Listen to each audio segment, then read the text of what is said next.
Tidak ada manusia suci yang tidak punya dosa. Semua kita pasti punya salah. Maka yang terbaik bukan yang punya dosa, tapi mengakui kedosamu dan kau minta maaf. Bu, saya minta maaf. Dulu saya pernah sakit ibu. Maafkan dosa-dosaku. Sebagai wujud penyesalan saya, Bu, ini saya belikan Ki Honda motor. Senang tetangga yang pelit atau dermawan? Tidak ada orang suka orang pelit. Bahkan orang pelit sekalipun tidak suka sama orang pelit. Ibu, bapak, saudara-saudara sekalian, teristimewa yang kita hormati dengan segala kehormatan, Bapak Bupati Kabupaten Sumba Timur, Bapak Dostrandes Christopher Frein, beserta Bapak Kapolres, Bapak Dandim, Ketua DPRD, hadirin hadirat, tokoh-tokoh agama, tokoh masyarakat, tokoh perempuan, kecuali tokoh kelontong. Dan teristimewanya lagi yang saya muliakan, Ibu Bapak, tokoh-tokoh agama dari non-muslim yang saya doakan semoga Bapak selalu bahagia, dilindungi dan dirahmati oleh Allah Subhanahu wa taala. Suatu kali Abu Jahal, Pak Bupati, Abu Jahal ini tokoh kafir Quraisy di Mekah yang sangat membenci Nabi. Dia bangsawan, orang kaya. Dia bayar buser. Kira-kira kalau sekarang buser rupiah. Kau teror mentalnya Muhammad. Bagaimana caramu supaya dia terteror dan rasa malu? Dia bayar orang Yahudi di Madinah dan dia orang kafir Quraisy. Nabi lewat mau ke masjid, sholat. Dari atas ketinggian, ini Yahudi yang dibayar ini, dia ludahi Muhammad. Kena kepalanya Muhammad. Kira-kira kalau Pak Bupati sebagai tokoh masyarakat, bupati pula, mayoritas pula di sini, tiba-tiba ada orang Bugis ludahi Bapak.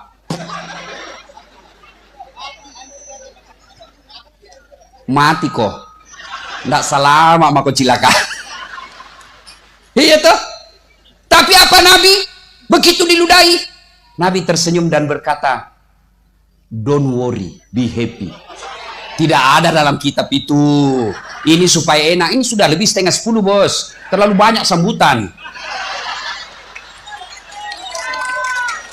Yang saya bayangkan ini yang jauh, kasihan rumahnya. Maka saya ceramah cukup 15 menit saja. Ada katanya yang lebih dari 100 km dari sini. Bayangkan itu, Pak. Hah? Oke lah. Kalau begitu kita selesaikan sampai jam 12 malam. Mampu?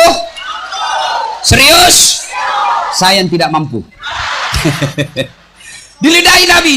Pak! Nabi tersenyum dan berkata, salah tempat. Ludahmu kena kepalaku. Tapi tidak apa-apa, saudara. Tewan. Hari kedua juga begitu.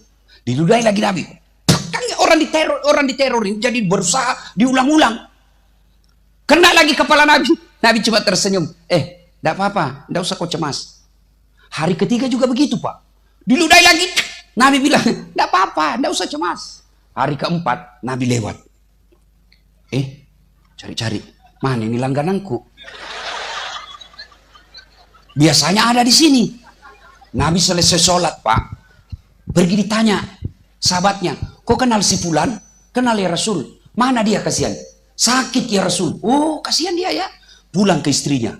Sayangku, ada kurma? Ada. Ada roti? Ada. Ada madu sedikit? Ada, tapi sedikit sekali ya Rasul. Tidak apa-apa, biar sedikit. Mau kemana? Saya mau pergi besuk pasien langgananku. Allahu Akbar. Diketuk rumahnya. Dari dalam, yang meludahi Nabi. Siapa? Muhammad. Muhammad siapa? Langgananmu. Mati mi saya ini. Kalau di Makassar membalas ini. Di patah pasawak mati nak gesok na ye. Buka pintu. Nabi berkata begini, saya tadi lewat di tempat biasa, rindu juga saya sama ludamu. Ternyata kau sakit, Mas Bro.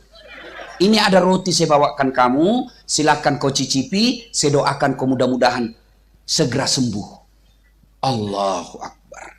Inilah halal bihalal. Ini contohnya ini. Satu kali lagi.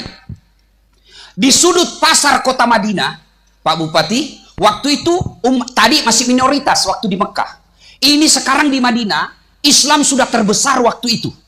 Di sudut pasar Madinah ada orang Yahudi. Minoritas dia Yahudi. Tunanetra, tidak bisa melihat. Apa kerjanya? Berteriak-teriak. Jangan kau dengar Muhammad.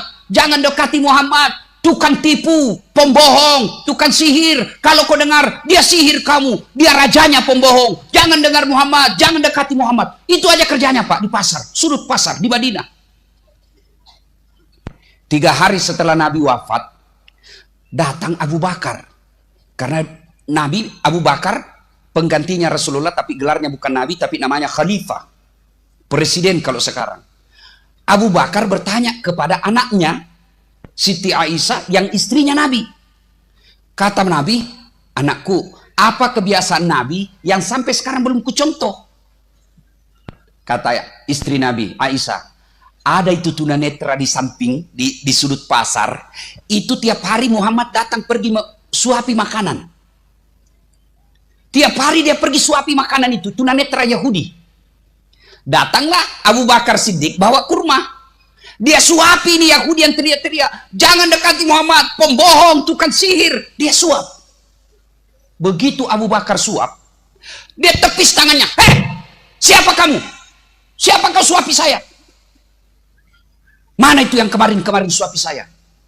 Kamu bukan yang suapi saya selama ini. Kenapa? Ternyata cara Abu Bakar menyuapinya beda. Abu Bakar kasar. Nabi lembut Pak. Jadi dia tahu bukan kamu yang selama ini suapi saya. Siapa kamu? Dia bilang, saya Abu Bakar, temannya yang selalu menyuapi kamu selama ini. Mana dia? 3 hari yang lalu wafat. Siapa dia? Dialah Muhammad, Nabi kami, Rasulullah Sallallahu Alaihi Wasallam. Menetes air matanya Yahudi. Ternyata yang menyuapi saya selama ini, dialah orang-orang yang selalu saya hina dan saya teriak-teriaki. Itulah halal bihalal. Kisah ketiga. Nabi diteror di Mekah. Terancam beberapa kali mau dibunuh. Bayangkan Pak, beberapa kali mau dibunuh. Dan siapa yang mau melakukan pembunuhan? Pamannya sendiri, Abu Lahab. Jadi saudaraku, kalau ada pejabat publik, ada ustadz, ada ulama, kau dibully, biasa men, biasa. Jangan kau jadi pejabat publik kalau kau tidak mau dikritik. Kalau kau tidak mau dikritik, kau jadi direktur CP angin ribut. Kalau jadi anggota DPR, jadi bupati, kepala dinas, kau dikritik, wajar. Kenapa? Kamu pakai uang rakyat. Bukan di sini, bukan di sini. Kau tahu enggak? Saya bisa sampai di sini. Saya Syawal umroh. Jadwal ceramah saya itu Pak Bupati padat. Saya ini laki-laki jarum super. Jarang di rumah, suka pergi. Tapi bukan Jisamsu, janji manis nyatanya palsu. Itu anggota DPR luar negeri. Ya kan? Nah, ada jamaah saya, ketua supporter PSM. Dia bilang, Ustaz, dia ikuti saya terus. Kemana saya sholat, diikuti saya terus. Tolong jadwalnya Ustaz, saya sudah janji bupatinya Sumba. Beliau non muslim, tapi mau sekali dengar Ustaz ceramah langsung. Live, banyak acaraku dek. Tolonglah Ustaz, tolonglah Ustaz. Saya bilang, malah jauh juga itu. Nggak masuk dalam peta kayaknya, baru dengar. Mendatang Pak Ustaz, datanglah Pak Ustaz. Siapa yang punya upaya Pak? Pak Bupati Christopher. Kalau ketua PHBI mau undang saya Pak, susah. Mahal tiket. Saldonya saya dengar cuma 2 juta. Masya Allah, kita doakan Pak Bupati sehat walafiat. Dan keluarga. Bayangkan dia sumbang lagi 5 ekor sapi. Kalau saya pengusaha muslim di sini Pak, saya agak tersinggung. Masa orang non muslim sumbang ke 5 sapi? Dan kau banyak duitmu. Orang kaya seperti ini yang pelit, sekek, kikir galap, paku jambatan.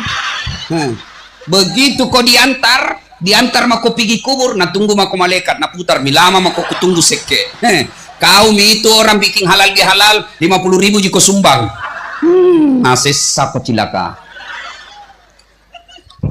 Kita doakan Pak Bupati sumbang lagi sapi mudah-mudahan ya. Amin ya. Doakan. Jadi kalau kalian ada juga acara-acara seberang agama kita yang bukan bersifat ibadah, sumbangku juga. Balas nanti kebaikannya Pak Bupati dalam acara-acara helat yang lain, insya Allah. Kan tidak enak kalau saya yang sumbang bos. karena saya jauh. Tapi kalau kau menyerah kau sama orang kaya yang sumbang, baik saya sumbang. Kalau kau merasa tidak mampu, ya saya yang lakukan. Balas kebaikannya orang adalah bagian daripada perintah agama. Nah, kita lanjut cerita. Diteror, dihina. Ketika kalian mendapat teror dalam aktivis dakwah, kegiatan dakwah, kenanglah Rasulullah. Manusia pilihan, kekasih Allah, namanya selalu digandengkan dengan nama Allah. Bukan diteror, bukan lagi dibully, tapi beberapa kali mau dibunuh. Maka karena teror semakin memuncak di Mekah, Nabi ke Taif. Mudah-mudahan di Taif dapat penghormatan dan simpati. Tapi apa yang terjadi? Sampai di Taif, Nabi dilempari, Pak. Siapa lempari Nabi? Anak-anak remaja. Dilempar, keluar kau, penipu, penyihir, keluar kau. Sumber keributan. Berdarah pipinya Nabi. Datang malaikat Jibril, muncul. Dan berkata, ya Muhammad, sudah keterlaluan ini masyarakat Taif. Saya diperintah Allah. Kau berdoa saja Muhammad. Saya angkat gunung Taif ini, saya hancurkan mereka semua penduduk Taif. Kira-kira kalau bapak-bapak ada yang teror tiba-tiba datang polisi, saya misalnya diteror di sini, dilempar, datang Kapolres, bagaimana Ustaz? Hancurkan. Tapi Nabi apakah itu dia lakukan? Tidak. Nabi berkata, ya Jibril, kalau Allah ingin mendengarkan saya hanya berdoa, ya Allah, berikan hidayah dan petunjuk kepada mereka. Jangan kau hancurkan mereka. Mereka lakukan itu kepadaku karena dia tidak tahu apa yang saya bawakan buat mereka. Kalau bukan mereka yang beriman, kalau bukan mereka yang percaya kepadaku, anak cucunya nanti yang saya doakan, mudah-mudahan mereka yang beriman kepadaku. Terbukti kehebatan doa Nabi itu, kebaikan hati Nabi itu di Taif. Sekarang tak satu orang pun manusia yang tidak beriman kepada Rasulullah Muhammad sallallahu alaihi wasallam. Itulah halal bihalal. Maka tidak ada gunanya kita bikin halal bihalal begini besar ramai sampai ratusan juta uang habis, tapi kalian orang Sumba masih bermusuhan gara-gara momen pilkada. Halal bihalal datang dari Sumba Barat Daya, jauh 300 km ke sini, tapi kalian bertengkar gara-gara momen pilpres. Cebong kampret tidak akur. Aduh. Jangan gara-gara pilpres kalian orang Sumba pulau kepulauan bertengkar. Jangan bos, bodoh namanya kita. Mereka yang sudah jadi presiden, mereka sudah dapat tunjangan, mereka sudah dapat pengawalan. Kalian baku musuh tetanggamu gara-gara cebong kampret. Apa namanya kalau bukan beleng-beleng? Nah, kasih kau gajinya. Inilah yang kadang-kala merusak persaudaraan kita. Apa? Pilkada, pilpres, momen-momen politik. Mulai lagi kita ribut lagi. Ngapain kalian ribut?